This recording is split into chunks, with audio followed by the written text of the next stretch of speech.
his question was, who are the spirit and bride in Revelation? And so I wanted to say one thing up front about this, and then I'll I have a handful of things to say, but I won't just hand this off to you guys at first and get your thoughts on it. But who are the spirit and bride in Revelation? So what I wanted to do is just give a plug to our Staff of Moses series, because Steve, as I think you'll recall, we did a pretty in-depth coverage of this question, walking through this book, the Staff of Moses. So this is the WMS Countermeasures book. And so they kind of make their case for why God the Mother is the wife of the Lamb, the bride in Revelation. And so in the Staff of Moses series, we walk through their arguments and kind of explain why it's not true. And so all that to say, I would point you to links that I'll put in the description to the Staff of Moses series. I've got a lot of comments more and more from people telling me how helpful that has been. And so if you have similar questions related to this about who is the bride, does Revelation teach a mother God, and all that, I would encourage you to check out the Staff of Moses series. So anyways, with that said, I'll hand this over and just see who wants to go first in answering this question of who are the spirit and the bride in Revelation. Anybody want to go first? How about I give a comment, and then it's kind of fascinating comment from the conversation I had this week, and then maybe we can go to the other guys, and I'll come back with some biblical insights. So I had a really interesting talk this week with Pastor Yang, and if anybody's seen the interview with Mr. Shin, the former leader on Shincheonji, Pastor Yang, he runs the Bible Vaccine Center. I think he'll be a guest soon on your show. He gave some really good insights to me about Korea and how a lot of this stuff works. So I think this is going to show a really interesting angle on the idea of a Heavenly Mother and how a lot of Koreans can easily, start believing in that. Where in the West, it's kind of like a weird concept. The Love Has Won cult, the Mormons, they believe in a Heavenly Mother, but the Koreans, a lot of them really jumped onto us huge with this cult here. So in Korea, became more of a Christian country after World War II, more in the 50s, and it quickly grew into more of a Christian country. Before that, there was a big Buddhist population in Korea, and there's a thing called folk religion. Folk religion is when you mix local customs, sometimes very occulty or superstitious, with aspects of Buddhism. So it's not the pure, undiluted forms of Buddhism of, Theravada Mahayana Buddhism, but it's got a lot of this ritual magic and superstition. There'll be little huts for little spirits and that kind of thing. Well, Korea, Pastor Yang explained, is about 70% mountains. And mountains in Korean lore are really, really important. So a lot of the mountains, they would associate different kind of spirits from this kind of pagan kind of mythology that got infused with the Buddhism, this whole idea of this folk religion. So it was a mixture. Before Buddhism was there was a mixture of paganism, like I said, this whole idea of seasonal cycles and fertility and, new moons, all this kind of fertility gods, feminine, female gods, kind of like Wicca can be today. They had a lot of that in Korea. And some of the mountains, they had groups of female deities. Some of the groups had groups of male deities. And interestingly enough, a lot of families would follow these female deities that lived at the top of the mountains with this kind of folk religion. And a lot of other groups would follow these male deities. And it was just really interesting to hear Pastor Yang, a Korean who lives there, who knows the culture, say how the Koreans, it was really an open door with the WMS, because a lot of the Korean people, different than us in the West, would already kind of believe in this kind of concept of these, this two-story building with, the earthly realm here, but then the higher realm up there in the mountain where these female deities or this mother god would live. So you could really see, that was just a fascinating. Yeah, that is fascinating. So you're basically saying that there's already in South Korea kind of this underlying cultural, setup to produce these different, this specific, I guess not these different ones, but this specific female deity concept. It's that kind of the groundwork for that being even received, or something that people would be comfortable with, that sort of already exists in South Korean religious culture. Is that kind of what you're but saying here? We don't really hear that over here, like when people teach about the WMS, but hearing Pastor Yang, who is an expert on a lot of these Korean groups, explain this, I thought it was just really enlightening. I just wanted to share with you and the audience today and say, the Bible is clearly monotheistic. Judaism is clearly monotheistic as we move on to this first objection. And, Christianity, Judaism, and Islam are fiercely, fiercely monotheistic. Christians, of course, believe in the Trinity, but it's not the view that the WMS says. What they call the Trinity is not the Trinity. They have a heretical view of oneness modalism or Sabellianism. They say it's the Trinity, but it's not even the Trinity anyway. But in the end, they basically believe in two gods. Actually, in chapter 5 of Staff of Moses, the name of the chapter itself is False Insistence, God cannot be two, because the Bible says God is one.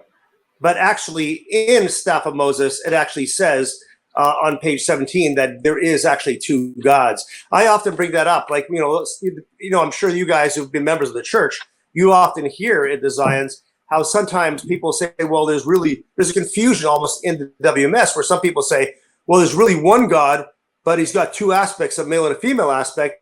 But then other people say, no, there's actually two gods, a male and a female God. But the official position of the church actually is, according to Staff of Moses and other publications, there is two gods. Mm-hmm. So they're actually polytheists. And, you can't be a polytheist and a Christian because, the Bible clearly teaches that there's one God. Yeah. So to kind of summarize that, what Steve is saying is that, first off, what recent information he's learning is that within South Korean culture, there's already kind of this groundwork laid for an idea of a female deity to kind of be more easily received. People are more prone to be receptive of an idea, an idea that's quite strange. And when you mention a mother God here, I present to churches sometimes what I'm doing, the work I'm doing with this specific cult. And when I bring up the idea of a mother God, it's one of those things that people are immediately like, really? Like they believe that? And so something that's strange here is something that, in South Korea, they might be more prone to receive. And then this idea too, that the Bible is very clear that there's one God, there's one single God, and the WMS doctrine that, again, in response to this question, who is the bride, this idea that there's a second deity who is identified as the bride in Revelation. The fact that there's only one God in the Bible, that creates kind of a contradiction there as well. But I guess what I would want to do right now is, first, I'm going to pull up this verse just so everybody's clear. I know most people are going to know what passage probably this member who's asking about this is confused about. But one of the main passages they'll point to, the WMS will point to, is Revelation 22:17, which says, "The Spirit and bride say, come, let the one who hears say, come, let the one who is thirsty come. Let the one who desires take the water of life without price." And so you have here the Spirit and the bride. You have the bride of Christ, the wife of the Lamb, mentioned multiple times in Revelation. And so obviously the WMS takes that to mean that this is referring to Mother God. So Anthony, I'm gonna point it to you next, because I think one of the things that I think any member who's struggling with this question, what they should, a place I would recommend that you go to answer this question would be, go ask Ahn Sahng-hong. If you want to know who is the bride of Christ, if the WMS is wrong about it, who is it really? Well, you already have somebody that in some sense you have a little bit of trust in. I mean, maybe not at this point. I don't know what where you're at in terms of your, deconstruction or doubting the WMS, but many of you might still have some trust in Ahn Sahng-hong. And so why not take what he said about who the bride of Christ is and look at what he specifically said about these specific passages in Revelation, and let's see if he maybe has something to say about it. So, Anthony, do you have any of those quotes from Ahn Sahng-hong or anything there that you might want to mention? I think you know where I'm going with this. Yeah, I'm absolutely. assuming. So, I mean, there is the book that he had written, not just once, but made a second version of, the problems with New Jerusalem, the bride, and the women's veil. All throughout the book, he says that it is not a person, but rather it is the people. He calls it the saints.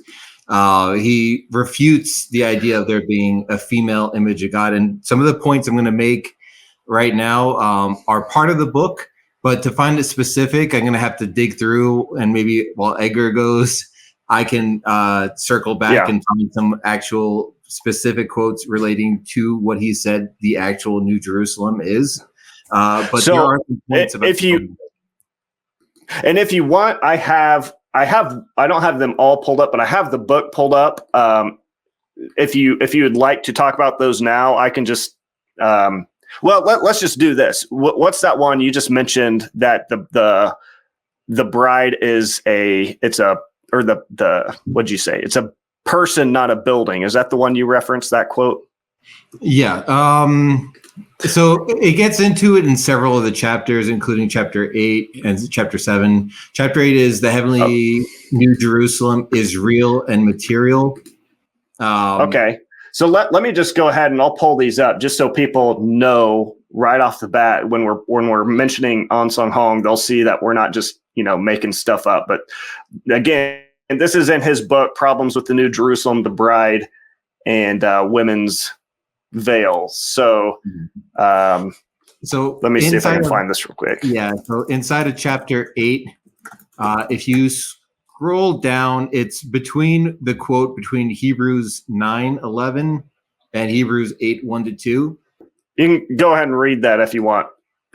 So it says, and again, if you remember, this is Ahn Sahng-hong's writings. You can find. We'll link to this book. If you don't trust that this has been translated to English, obviously from South Korea, I believe, is the South Korean translation available somewhere? I'm sure you can find it. I believe they have it posted on one of the websites for the New Covenant Passover Church of God. When Ahn Sahng-hong died, it broke into 3 different sections. There was the Church of God Jesus Witnesses, which was the original, and then the New Covenant Passover Church of God, which was a spinoff, as well as the World Mission Society, which had a different name before that. But right here, Ahn Sahng-hong mentions the New Jerusalem, which is written in Revelation 21, 1-4. So what they often speak about. The tabernacle of God abides with human beings. However, this tabernacle is a spiritual building and not a person. So when they say it is a person, they say that it is Zhang Gil Jah, who was alive and living and around at this time when he wrote this. Then why does our church assert that the New Jerusalem is the saints or the church, the 144,000 saints? Because he's saying that the bride is 144,000 saints, but also that it's a spiritual building. And he explains why. He says, the reason is that all churches think that the building is the church and the New Jerusalem.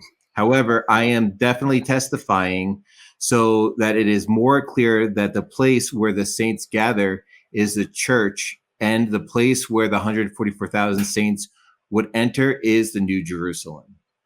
So you can see he testifies it's not a person, but it is a building, but also the 144,000 saints. And if you could, can you scroll all the way to the top to the preface of the book? Oh, yes. Yep. Because right at the very beginning, it says this booklet was published. Oh, I'll wait till you get there.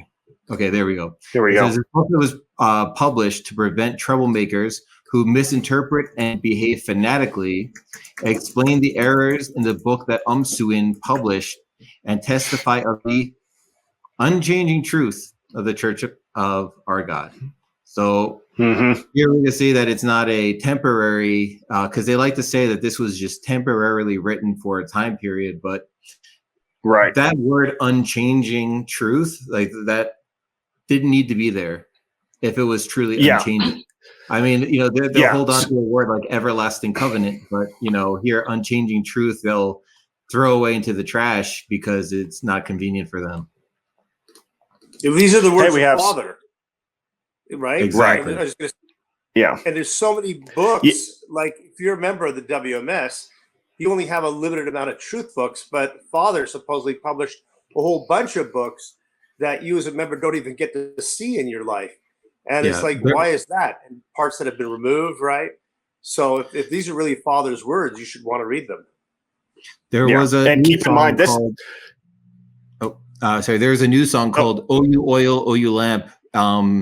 Most of those new song books were burned at the church, but that one was written by Zhang herself, and the lyrics are about how Ahn Sahng-hong was so poor and he was begging for just enough oil in his lamp to write the truth books because he was so poor, he didn't have money for oil for his lamp or for paper to write, and he would starve himself because he spent his food money on buying paper to write these books. But if it was so precious, so important, why would he keep making over and over this copy of the book twice? It would make no sense for him to be in such poverty and make something that would be thrown out. All that about his life.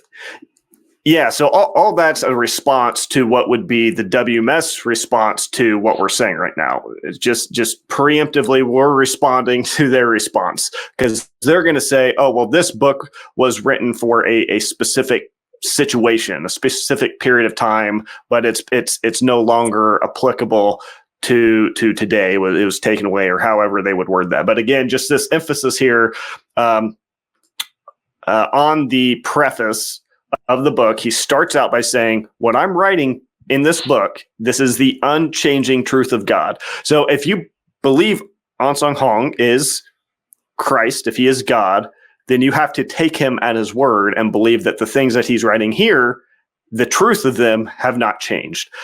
So that's important to remember. I wanted to point out real quick that we have Star Power Fitness in the comments. So it's good to see a Star Power. It's been a while.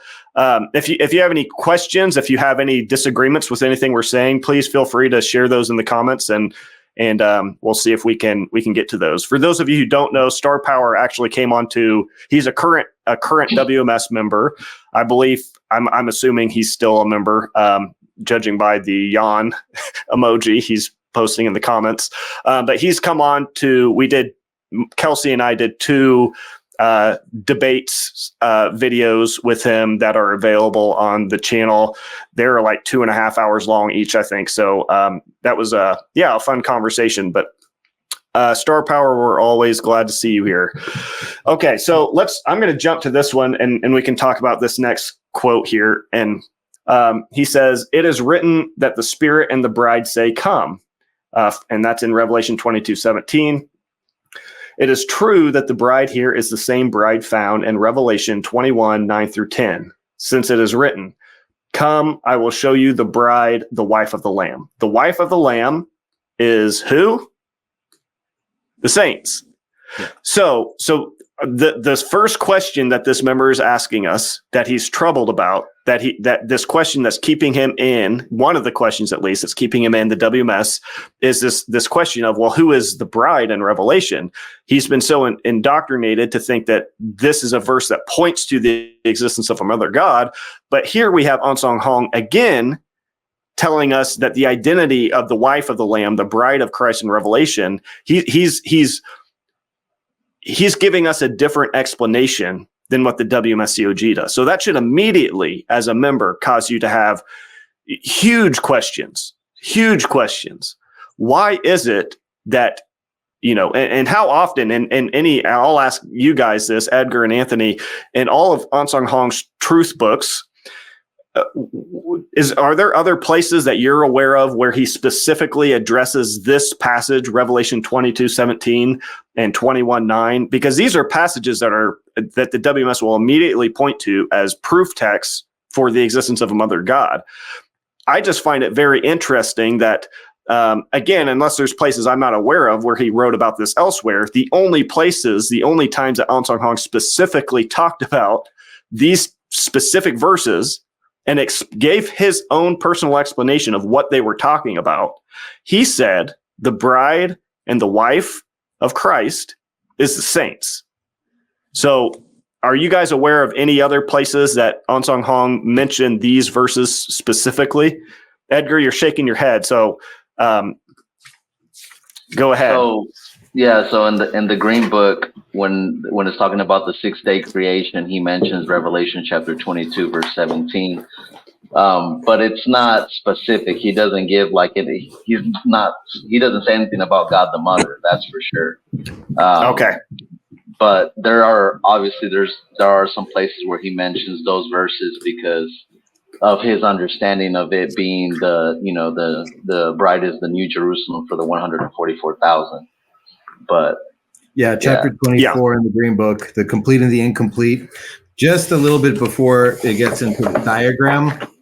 Originally, the diagram only had one throne, but the World Mission Society added a second throne with a lady on it.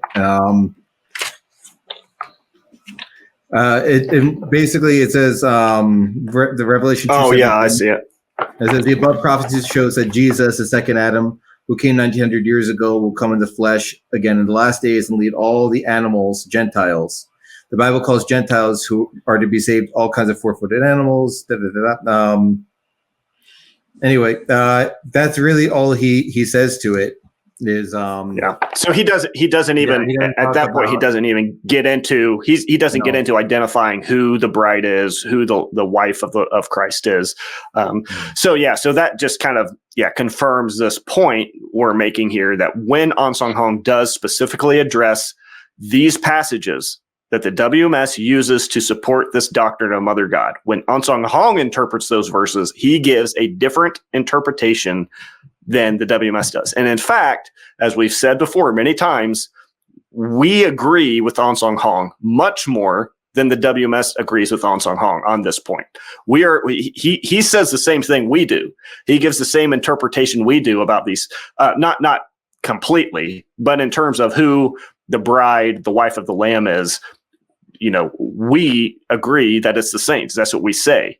And that's what Ahn Sahng-hong says as well. And so just because we have covered this, like I already mentioned, in the Staff of Moses, I think let's just leave that question there, and I'll point people toward the Staff of Moses videos. If you want to go into that more and kind of hearing, alternative ways to think about this, again, I'd point you to that series. And also I'd point you to this book, which I think I already have linked in the description of this video. I think I have a link to to Ahn Sahng-hong's book. Go ahead, Edgar.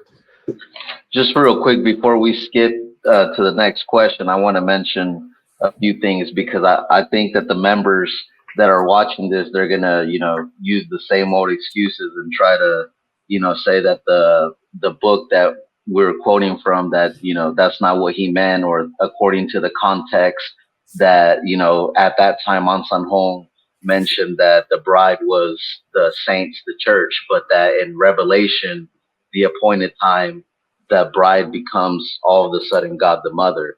But that doesn't fly with the Bible. It contradicts it. Ahn Sahng-hong is absolutely wrong, because the New Jerusalem isn't just for the 144,000. So, that's what he said in the book.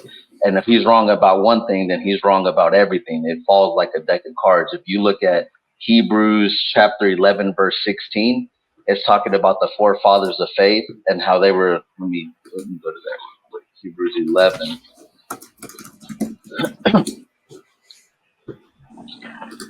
You said Hebrews 11 verse 16, I believe. Yeah. Okay. And it says, instead, this is talking about the forefathers of faith. I guess to get some context, we can read in verse 14. People who say such things show that they are looking for a country of their own. If they had been thinking of the country they had left, they would have had opportunity to return. Instead, they were longing for a better country, a heavenly one. Therefore, God is not ashamed to be called their God, for he has prepared a city for them. So this is not just 144,000. This is also the saints of the Old Testament, the saints of the New Testament. So Ahn Sahng-hong is wrong about that. Also, the Church of God is wrong because when they read Revelations 22:17, they say this is talking about Mother God. She's the bride according to this context. But they only say that because when you look at the other verses, like in Ephesians or Corinthians or in the book of Mark, when it's talking about, the guest of the bridegroom, how can they fast while he is still with them? They like to use these verses to say that there's no way that the church can be the bride and then at the guest and then at the same time be the bride in Revelation. But that is the reason why those verses in the Gospels mention the God's people as being the guest is because at that time the wedding had not taken place yet. In the book of Mark, the wedding had not taken place yet. In Matthew chapter 9, the wedding had not taken place yet. In Revelation, when it's talking about the consummation of the kingdom, that's the time when the wedding takes place between God and God's people. That's why Revelation 20, and if you look at Revelation 22:17 in context, if you're reading from Revelation chapter 1, John is the one who's writing this, right? John is full of the Holy Spirit. He's receiving this revelation from Jesus Christ. So when he's writing Revelation 22:17, he's saying the Spirit and the bride say, come, and let him who hears say, come.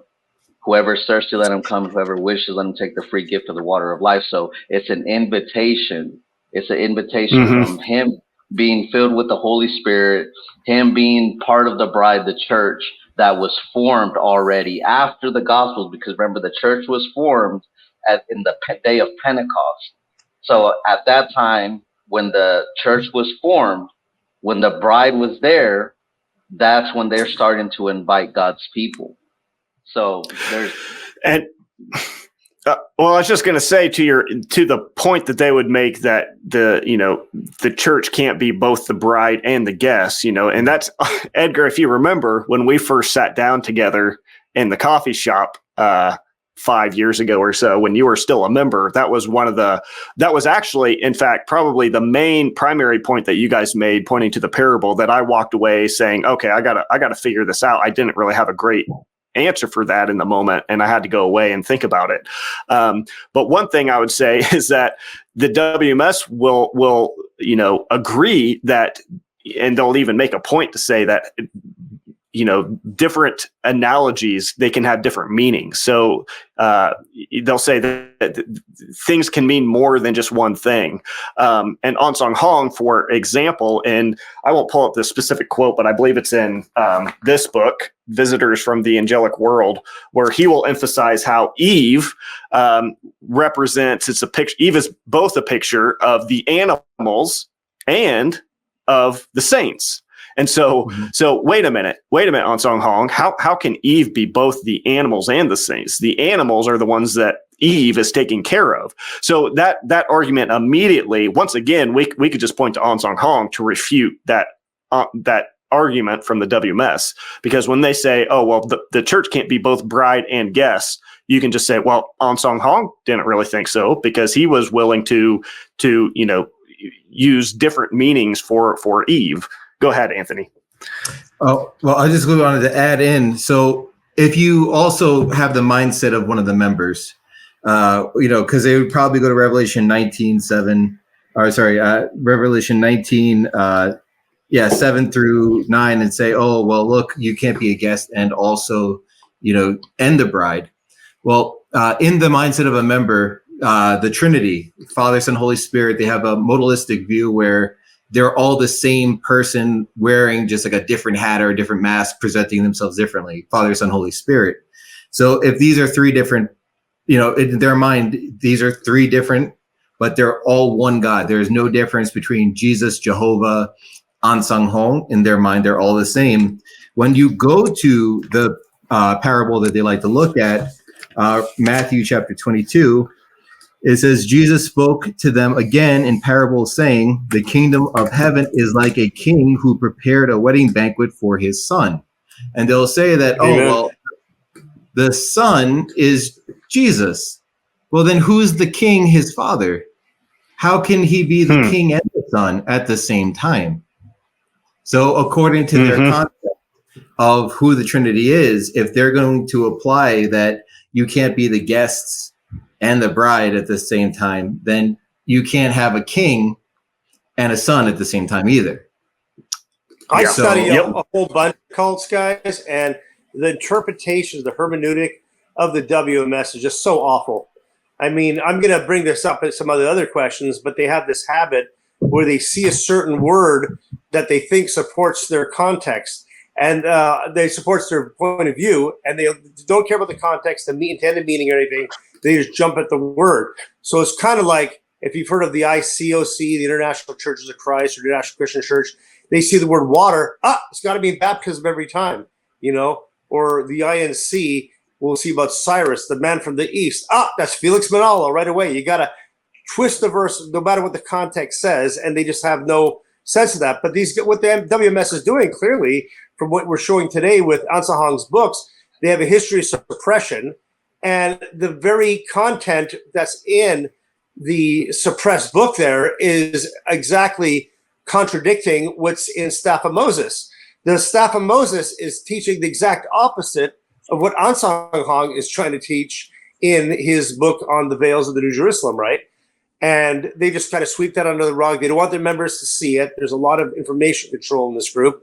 And the other thing is, this is chapter 3 in Staff of Moses, and that's what we did the videos with Kelsey on in Staff of Moses. If you want to talk about the guests, the bridegroom, and everything right there, that's how they try to measure that.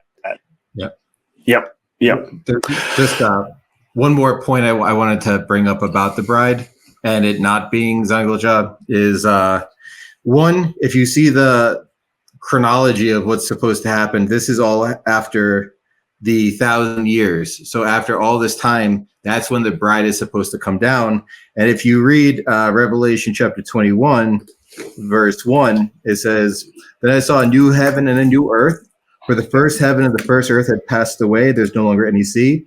I saw the holy city, the New Jerusalem, coming down out of heaven from God, prepared as a bride, beautifully dressed for her husband."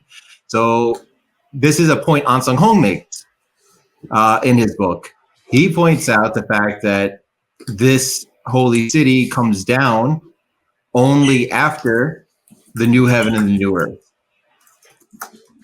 So and here it is. We have it pulled up right here, actually. So here's Ahn Sahng-hong's another quote from his book, Problems with the New Jerusalem, the Bride and Women's Veils. He says, when this tabernacle, and he references Revelation 21, 3, 9 through 10, when this tabernacle comes down to this earth, it will be 1,000 years after the world has ended. So this is the question I asked in the Staff of Moses video, Steve, to you and Kelsey, and I'll ask it again to you guys.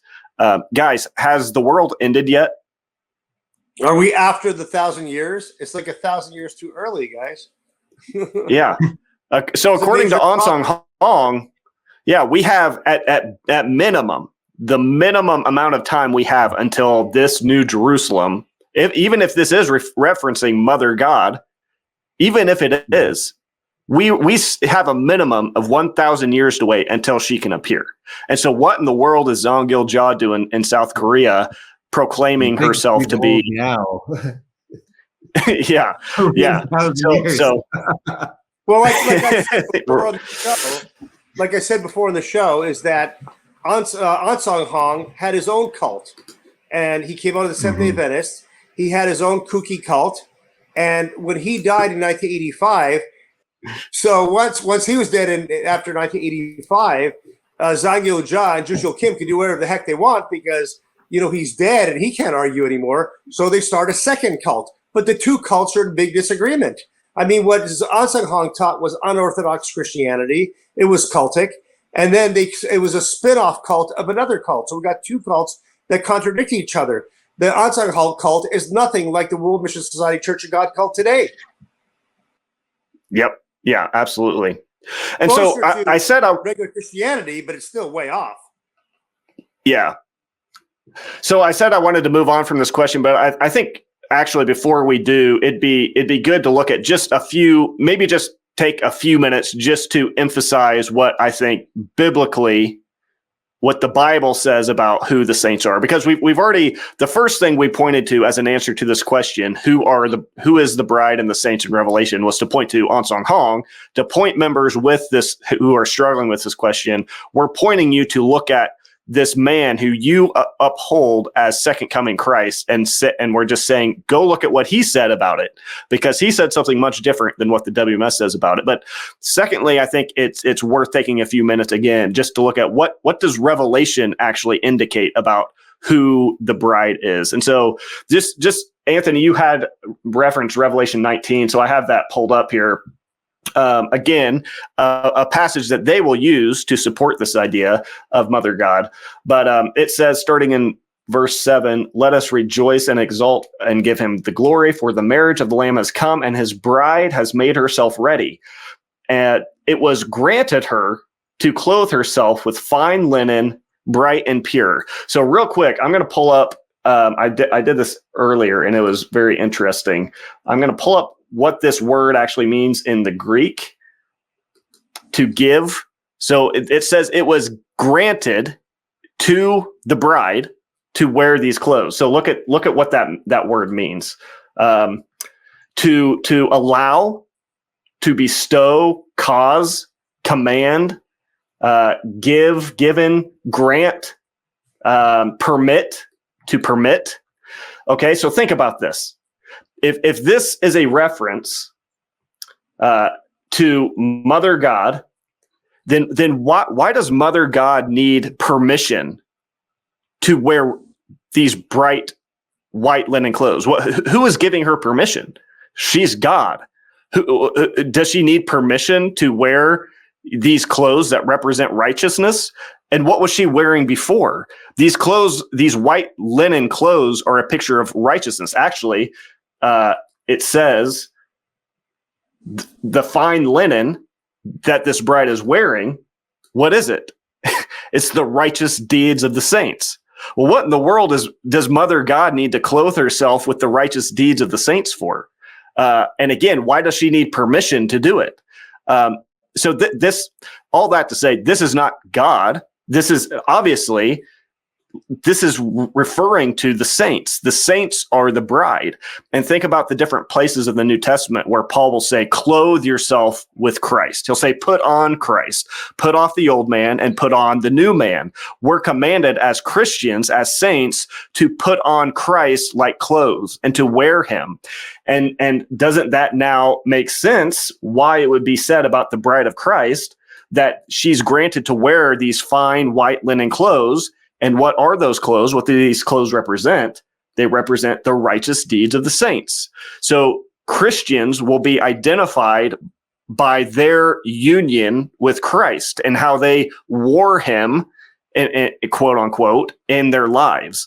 So that's just one place that I think, this verse that they would use to say this is a verse that teaches Mother God, I think very clearly it immediately creates a multitude of problems if that interpretation is true. But also right within that this text, we see that it tells us that actually this is referencing, just as Ahn Sahng-hong said, right? This is no different than what he taught. This is a reference to the saints. So do you guys have anything you want to add to that? Yeah. Yeah, Edgar, you want to go? Go ahead, because I also realize we got to get to the rest of the questions. So yeah. Yes, hey, it's all good stuff. So the WMS is lied to because they basically see the word bride and they go, "Oh, female deity, a Korean woman who created the universe." Well, you have the same imagery used elsewhere in the New Testament for the church being the bride, and you have it in Ephesians chapter 5, verses 25 to 27. Husbands, love your wives just as Christ loved the church and gave himself up for her. That's not for a female deity, a Korean woman. So that he might sanctify her, having cleansed her by the washing of water by the word, that he might present himself the church in all her glory. So again, that he might present to himself the church in all his glory, no spot or wrinkle of any such thing, that should be holy and blameless. That's the same kind of language used in the Revelation chapter or wrinkle. 15. Right, spot or wrinkle, the same imagery. You also find it in 2 Corinthians chapter 11, verse 2 to 4. And Paul says, "For I'm jealous for you with a godly jealousy, for I betrothed you to one husband, so that to Christ I may present you a pure virgin." Again, that same image of the righteous deeds of the saints used in Revelation 19, used in Ephesians chapter 5, and again in 2 Corinthians chapter 11. Yep. And you think about how Paul says that we, in 1 Corinthians 6:19, we are the temple, your bodies are the temple of the Holy Spirit. In Ephesians 2:19, he compares the church to a building or a structure or a temple. And he says that the church is being built together and is built upon what? The foundation of the apostles. Well, if you look later on in Revelation 21, 10-14, it says that this city, when it describes the New Jerusalem in verse 14, it says the wall of the city had 12 foundations, and on them were the names of the 12 apostles of the Lamb. So once again, this is clearly a reference to the church, to the saints. The saints are the bride of Christ. This is the consistent teaching of the New Testament. And so just one last thing, like I know, Edgar, like, and Old Testament. Yes, that's Old Testament, because Yahweh's bride, the wife unto himself in Hosea and different places, is clearly the nation of Israel, the people of God. So I didn't want to just miss that. So it's a developed theme that's also expanded into the New Testament. Yeah, I'm glad you brought that up, because that was a point I wanted to make sure to make as well, is that this is not only the consistent pattern, as you saw Steve just reference those verses, and there's many more that signify that the church, the people of God, are the ones who will marry Christ. Well, if you look throughout the Old Testament, you'll see over and over again, just go right through Hosea, it is the people of God that God himself will marry. He enters into a marriage covenant with his people. Okay, so this last point, I just want to make this last point here. Within Revelation, answering this question, who is the bride, the wife, and we're considering whether the WMS assumption that it's Mother God, if that holds up to scrutiny. So Revelation 21:23, it says, the city, referring to the New Jerusalem, does not need the sun or the moon to shine on it, for the glory of God gives it light, and the Lamb is its lamp. So this is a little bit similar to the question I asked earlier. Why does Mother God need permission to wear white linen clothes? Now, a similar question here that I would have for a member.